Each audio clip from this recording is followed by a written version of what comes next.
বাঁচাইতে পারে।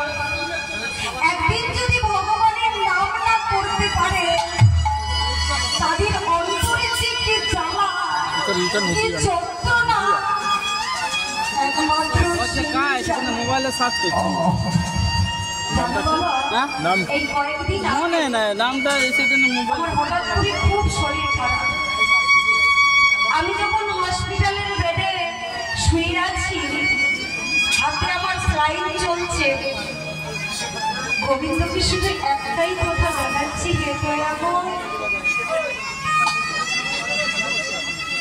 জীবনে তো তুমি অনেক দিয়েছো আমাকে,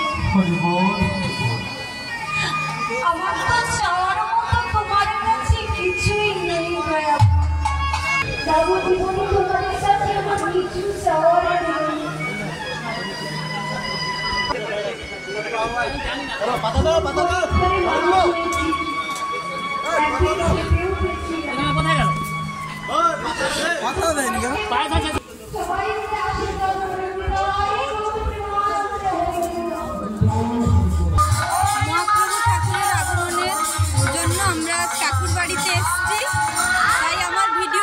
কেমন লাগলো লাইক কমেন্ট ও সাবস্ক্রাইব করে আমাকে জানাবেন। নমস্কার।